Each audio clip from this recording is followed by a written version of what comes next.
Hi guys, my name's Kaylin. I'm a holistic nutrition consultant and my blog is called grassfedgirl.com. I've been healing my Hashimoto's disease for over 10 years and I just want to teach you everything I've learned on my journey. Thanks so much for joining me today. We're going to be answering the question, should you add carbs to your carnivore diet?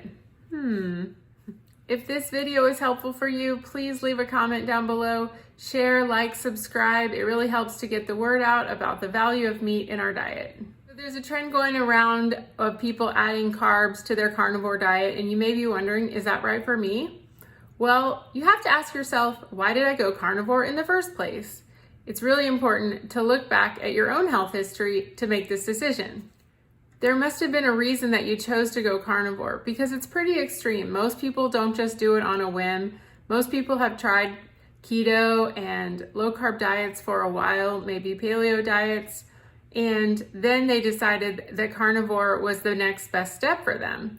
And usually there's some sort of intolerance or food addiction, or they're just feeling like they need to rebuild their health. Me, for example, I tried every diet. I always wanted to lose weight, but in the quest of losing weight, I ruined my health and I got Hashimoto's by stressing myself out with too much exercise, eating plant-based diet. So I had to kind of go backwards and start over. And that's why I finally found the carnivore diet. First, I tried the paleo diet and then I did the keto diet, and I kept having food intolerances as well as digestive issues. So that's why I went to the carnivore diet. So maybe you have a similar history and you have to ask yourself, well, how did I feel when I did that XYZ diet? And is adding back carbs going to bring those same feelings or symptoms back? When I was pregnant over last summer, I tried to add fruit back into my diet, and guess what? I had a lot of digestive symptoms coming back. The fruit was not as bad as vegetables, which I haven't really added back ever, but the fruit made me have canker sores all over the inside of my mouth. So little sore spots all over the inside of my mouth. Just within 24 hours, I would get all these canker sores if I ate maybe cherries or watermelon. Berries didn't seem to do it as much because I guess they have a lower glycemic index, but watermelon, anything really sweet like summer fruits, totally just jacked me up. So ask yourself, what happens when I do eat these? And, are you able to stop? Is there like an addictive factor? I know for me, I can eat an entire watermelon. I can eat an entire pound or 2 pounds of cherries without stopping. I cannot stop. I love fruit almost as much as I love something like ice cream. So if you are like that, then maybe it's not a good choice for you to add back some fruit. Even berries for me, when I start adding berries, I'll start thinking of ways I can make smoothies or cookies or ice cream out of berries, and I'll eat sometimes you buy like a flat of strawberries. I'll eat the entire thing. Or maybe I'll add stevia to them. It just opens that door and I can't shut it for several days. Or, you got to know yourself, do a gut check and see, are you able to stop when you start these things? I know for a lot of people that went carnivore for a reason, and that was one of them. One thing I also tried when I was pregnant, because I was opting out of the glucose test, I did not want to drink that syrup. I did my blood sugar. I tested my blood sugar 4 times a day. So I could see how adding back carbs affected me. And my blood sugar would, as soon as I ate fruit, it would shoot up to 130, 140. And normally it never goes above 100 when I'm doing regular carnivore with no carbs. And, it didn't feel good. I felt tired. So get a glucose monitor. You do not need a prescription for that. You can order it. I have a link down below with Keto Mojo. Get it. See how you try it. Try testing your blood sugar all day. Test your blood sugar when you don't have carbs, like 1 hour after every meal. And then also test it when you do have carbs and see how they affect you. Also, if you don't want to invest in that, then just see how you feel. Are you wanting a nap after you eat carbs? Are you lightheaded? Do you feel like you can't focus? Are you just, again, going right back to the carbs for more? So ask yourselves those questions and see how you feel. I mean, test it. Can't hurt, I guess, if you can stop. But it always throws me off for several days, and then I kind of have to recalibrate and get that sweet flavor off my mind and out of my taste buds.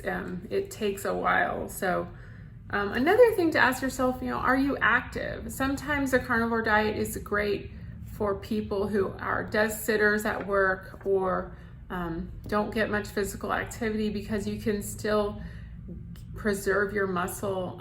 You can, especially if you're older or maybe you're starting out very overweight, you can lose weight and feel good without doing a bunch of exercise. I'm probably in the middle, not super active. I do walk a ton, but I don't go to the gym and pound the pavement and do crazy workouts and stuff. But if you can do that, great. I still haven't had the energy after having my baby, and also my thyroid is still recovering from the baby and everything. So if you can do that, great. But if you are sitting at the desk and you barely get outside and you don't walk, and you may not need carbs, because most likely you have insulin resistance already. And so adding more carbs into the mix is just not going to work. Another theory is that we need glucose to run our liver, to make our energy. And I just don't feel that that is true from an ancestral perspective. From everything I've read over the years, I just don't feel like we would have had access to tons of carbs unless your heritage is maybe from the equator region. You had access to a lot of tropical fruits all year, something like that. Many people are coming from northern latitudes where they only had access to carbs, fruit, honey, certain parts of the year. And so I just believe that our bodies are made to be in ketosis. We would have been probably fasting in between hunting, and we would have had to have days where we weren't successful at hunting, or fishing, and we would have had to adapt to running on our own body's fuel, which is fat, for many days in between hunting. So if we weren't adapted to do that, we couldn't have made it this far as a species. So I just believe that that is a natural way for us to live and thrive. And depending on eating every 30 minutes or every 3 hours, carrying a bunch of snacks in your bag just doesn't work. I did it for years. I was a personal trainer. I ran marathons. I was a super carb loader. I ate low fat.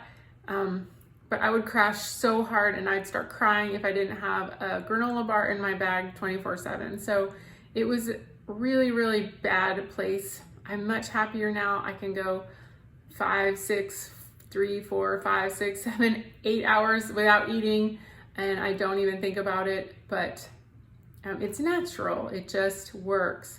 I don't have to stress about it. And I believe that that's how we were made, because the access to food, now we have it, but we didn't used to when we were 100 years ago, 200 years ago, thousands of years ago. This is not the first rodeo for humans, and we have adapted and evolved over time to thrive and live off our own body fat. So I do not think that we need glucose every few minutes to survive at all. A little more on the digestive problems.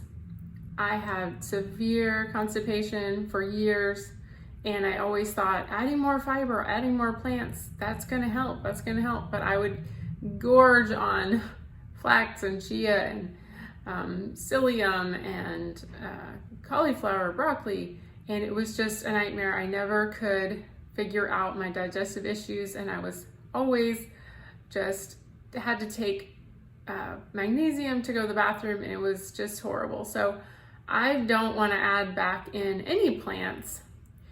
So how does that work for you? Do you run on the fast side? Are you running to the bathroom? Are you slow?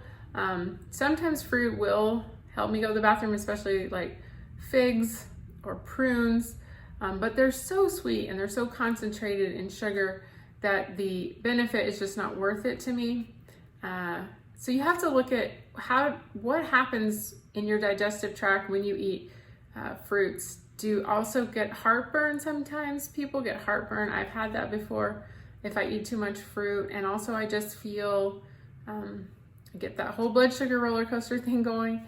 And again, I'll have more gas. And so what happens to you when you try to add some fruit or honey or something like that? And only you can answer that. So just ask yourself when you're talking about adding back carbs into your diet or thinking about it, why did I go carnivore in the first place? How did I feel before when I used to eat carbs? What was my digestion like? What was my health status? Are you somebody who has a lot of fat around the stomach? Are you insulin resistant? That is a big thing. Insulin resistance just means you have a hard time losing weight. You have fat around your middle. You're probably not as active. So do you have that? And how much do you walk a day? How much do you exercise a day? Maybe if you're really pounding the pavement with your workouts and doing hard resistance training, maybe you could tolerate some carbs, but most people aren't doing that.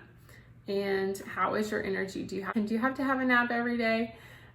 If you have carbs, is it worse? Do you have that big crash where you just want to slump over in your chair at work in the afternoon? So ask yourself all of those questions when you're adding back carbs or thinking about it, and you will probably get the answer. I have a great ebook that I wrote all about how to do the carnivore diet in the correct way, and it has meal plans, a shopping list. I'll put a picture right here. Please get it if you're thinking about doing the carnivore diet. I hope this has been helpful. I really appreciate you watching. Please leave a comment below what you want my next video to be about, and I appreciate you. Share, like, subscribe. Thanks so much. See you next time. Bye-bye.